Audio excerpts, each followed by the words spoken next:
Gods and goddesses in training, welcome back to the channel. It is Uncle Makara, all relations. Let's get started with today's video. Today I'm speaking to you guys all about how to become a clear channel before channeling. Now, this is a very, very important topic. If you just get into channeling, you might have a lot of beliefs, a lot of dogma, a lot of ideas and concepts and ways that you've used your left brain way too much. And channeling is all about priming yourself to surrender, but also having this sense of discernment. So there's a fine harmony between discernment and flexibility. Flexibility means you have to be receptive enough to receive the information that you're getting. Discernment meaning you got to filter out harmful, unwanted, or negative messages or influences. Having this ability to have both will make you stand out in the field of channeling, okay? I've been channeling for more than 2 years now, and it's been a process for me where I've slowly had to refine into the skill set, because it is a skill set and you're gonna have to train it, okay? So if you're a beginner watching this video, I just wanna tell you to start a practice where you are channeling. It could be automatic writing, you're just writing it down. It could be you're recording your voice. It could be your freestyle singing, freestyle poetry, freestyle rap. It could be you just improvising and giving a speech on something, any random topic, right? You go to a random word generator, random topic generator online, and then you chime in, okay? You practice this for a little bit, because this is gonna be very good in terms of at least getting the skill set of channeling down, okay? The more you do something, the more it enters deeper into your subconscious mind, right? So we want channeling to be second nature to you. This is why you want to keep doing it in consistency, okay? Maybe even try it like a once a day ritual, right? Where you practice channeling. This is a very good way to start, with your palms facing up, because this puts you in that receptive mode of receiving messages, okay? Very good one to start off with, just like this on the lap.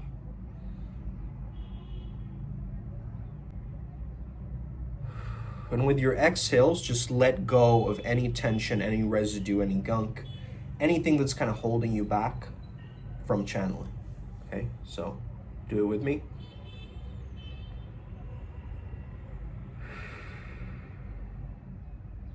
So it might help to visualize this as black smoke.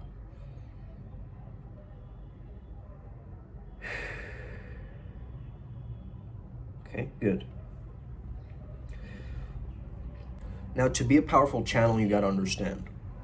You got to have connection. You got to have this ability to understand when you're going too much in your absorber, empath, sponge-like phase, or you're going too much into just putting up such a giant wall that no one can even peer through, okay? So you want to vibe check, okay, constantly. Like, what is a way that you can maintain your own vibration solidly, okay? Perhaps you're the type of person who would prefer to live the genre of their life as comedy, and they love humor and they love laughter, they love laughing. Now, let's say that you put that archetype into an environment that's very hyper serious. Now they're kind of repressing their true nature. You'll start to notice. They'll start to take on more serious traits because those around them are serious, and he's going to subconsciously try to fit in. And then his humor dies because of that. So I don't want this to happen to you, where you just join a random spiritual community and they just tell you to, like, channeling is evil, channeling is demonic, channeling is possession, and you basically just give up, right? Within the first few times. Don't get sidetracked or listen to any of these narratives of fear. Okay, you are in absolute control as a channel. Negative or dangerous things can happen during channeling. But this is also a part of the risk, right? A risk is a flow state trigger ultimately. You're taking a risk every time you channel, absolutely. However, is that a risk worth taking? If these beings naturally attune and vibrate to my frequency, to my understandings, why would I not open the doors of my mind, my imagination? My father has many rooms. When I can understand that I can tap into my imagination and be in a receptive state, this thing becomes much more natural and practical for me. So the number one thing I would definitely say is know yourself. Do the inner work, do the actual exploration of who you actually are before you delve into this. Because an ego death experience like channeling can obviously shatter your old paradigms and also give you a bit of an ego dissolution moment where you're actually sitting back and watching this being or this maybe aspect of your higher self or whatever you're channeling, right? Or an aspect of nature or a planet, planetary energy, or it could be so many things you can channel, right? But the fact is we're channeling all the time. We just have to enter the channeling state. And so this is why you prime yourself daily to enter this state, to get your mind into that alpha theta bridge where the flow state lives. So you're dropping little droplets of water in your consciousness until it becomes a still lake. And it's filtering out any of the dirty water from this whole system. That's a great analogy for channeling. Water. Water is formless. Water is cleansing. Water purifies. So you want to have a pure vessel, right? To be fully hydrated. Also, you want to be highly, highly attuned to having some kind of a physical practice. I've started going back to the gym again. It's already affecting my posture, my masculinity. Notice it. It's really, really key and important that you have some kind of a healthy practice for yourself, because as a shaman, as a new age healer, you will get tested. Things might get messy, and then you have to take care of it. And you can only take care of it when you're fully energized, when you have the right energy to take care of it. Willpower needs to be up for you. And the energetics have got to be cleaned for you. So if you've never gotten any energy work done, energy healing done, I highly recommend it, okay? Now when your own intuition starts to rise to a certain point, you won't even need that permission slip anymore.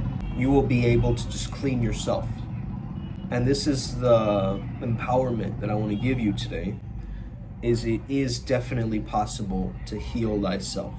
Yes, you can get guidance from me. Yes, you can get guidance from many others. However, ultimately, if you can walk in your own path, but at the same time, you have these elementals behind you. You have these energies assisting you. You have this momentum generating with your channeling abilities.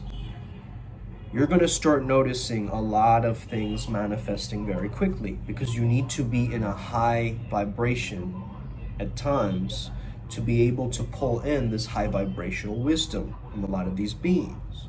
So it actually primes you to be positive. It primes you to enter the part of your brain that you're not using all the time, to pull through almost like installations or downloads that help yourself, help humanity to grow, to expand. So the way I think of channeling is, if it's not helping me expand, it's just a party trick, okay? If it's not helping me expand, it's just for show. It's like a spectator sport. It's not really involved. But if I'm a channeler and I'm living through my individual channel, and I pull through all these beings and frequencies, and I work with altering timelines, and I wake up each morning, feeding my body for health and wisdom and growth and love. I give it, the self-love is really, really key to be a clear channel, my friends. Because if you do not nourish your physical body, if you do not take care of yourself, you are going to wither your own skill set. Okay? You're going to start to take away from your spiritual practices. Spiritual practices, people do it when they get to a really good place in life, and then they're like, yes, now I can finally invest in the spa or whatever, right? That's most people. You're not like most people. So that means you make spas or whatever that means to you, maybe even improvise spa, right? Just get some essential oil diffusers in your own home, you know, just make it happen, you know, make it happen. Some way, somehow you gotta regenerate this feeling that it's already done. Like, let's say I fast forwarded through this entire movie called Life and I saw beyond timelines.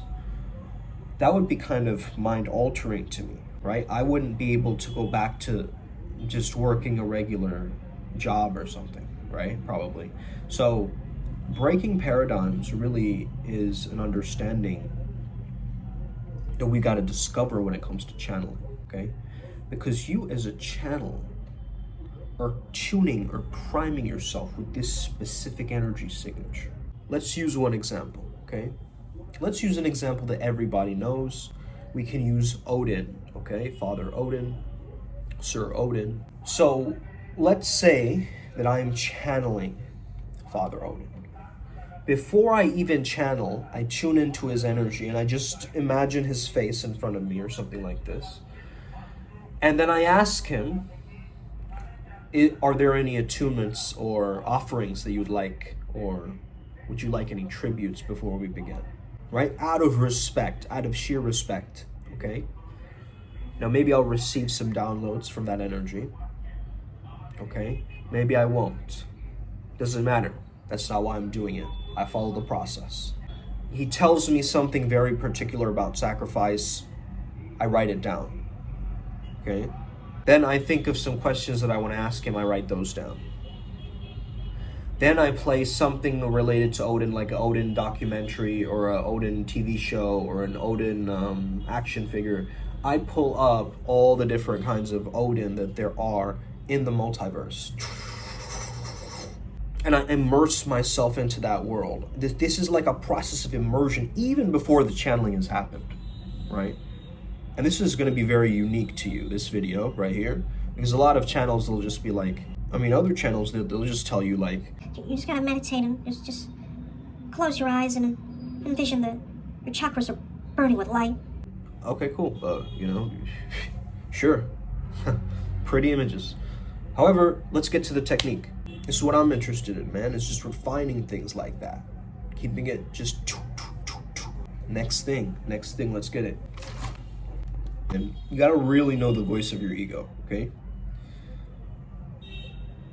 You want to modify that voice of the ego to something very ridiculous sounding, okay? Like an exaggerated cartoon character voice, so that you know that this is the ego speaking. For me, specifically, the ego sounds like a raspy teenager, and I've named him Zoinks, and my inner critic, okay?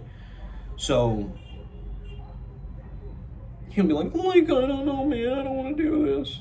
If I hear that in my own mind, I go, come on, bro. What are you, like 3 years old? Focus, right?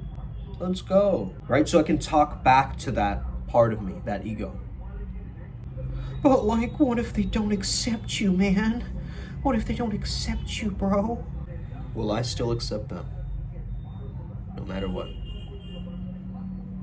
Wow, look at that energy. Choo, right? So even this is a part of character development, guys.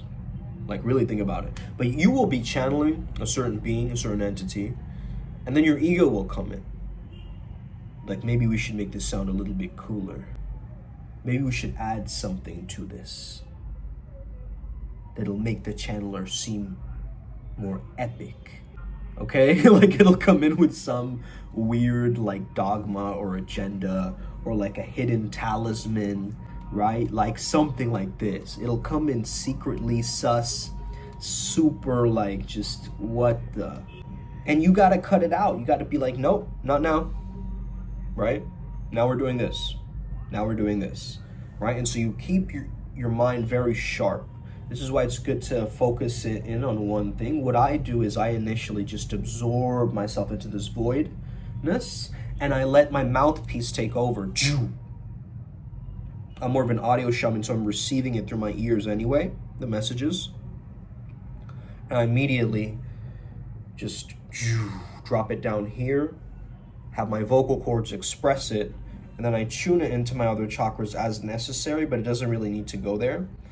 Sometimes I'll notice that if I channel a specific chakra being, like let's say I channel Horus in my third eye will start like pulsating and buzzing because I'm putting more energy there, right? I'm putting more focus there. And during the priming of my meditation beforehand, before channeling, I will give myself certain affirmations, subliminals. I'll go in, man. You know, I'm not gonna half-ass this process. So today I'm gonna prep for a channeling. So what I would essentially do is look at what's already out there. So let's say that, so today I might channel Saint Germain. So I'm gonna look into different things of Saint Germain, different insights, different inspirations, and sort of let it marinate with me throughout the day, and maybe even use the violet flame throughout the day. Okay, so I'll be using his technology throughout the day, and I'll be thinking of him the whole day, and that will prime me. By the time that it's midnight for me, I will be set up in my consciousness to pull through these downloads. It'll just be a piece of cake because the whole day I've been priming myself, cleaning myself of all this gunk that does not resonate at his frequency. So I will even do this visualization where I imagine I am him, and then I notice like what aspects of my life does not resonate here, right? And maybe I need to move or rearrange some things around, or I have to do something, or have to burn something as an offering, right? And so these things tend to happen very spontaneously. This is freestyle shamanism. I want you to really learn as you go with this craft, okay? It's not gonna be so straightforward in the beginning, but you gotta trust in the process. You gotta know that you are safe and you are guided. That's a big factor of all of this. Because try channeling from insecurity. You're gonna bring in an insecure being that's gonna convince you that you are absolutely insecure because they are insecure. Because you're giving off that energy signature, you see? So it's all about where you're coming from and where you're going. So what I notice happens when I start channeling is my mind sort of just evaporates, it goes blank, and then I'll just get this kind of slideshow animation thing happening of just like me going through all of these visuals. And the visuals come and go, but merely I'm just letting my voice just go stream of consciousness. Empty the mind, relax the mental body, relax the emotional body, right? So I can enter this I am presence. From there, channeling is very simple. It's very swift, it's very easy, okay? But it's important to prime yourself, okay? And it's important to understand that not every channel is going to be the same. Everybody has a different perception, different upbringing, different insights, okay? But as long as you follow the trend of your own inner knowingness, you will reclaim your sovereignty as a channel, and you will be able to communicate with higher intelligence beings, with different energy signatures, and perhaps even command away certain beings from people to really help and preserve the planet, progress and prosper. We are the Upward Spiral Gang. Let's get it, Upward Spiral Gang. May we never be the same again. Hit that like and subscribe button. If you're new, you already know. Let's win today, okay? Let's go. Boom.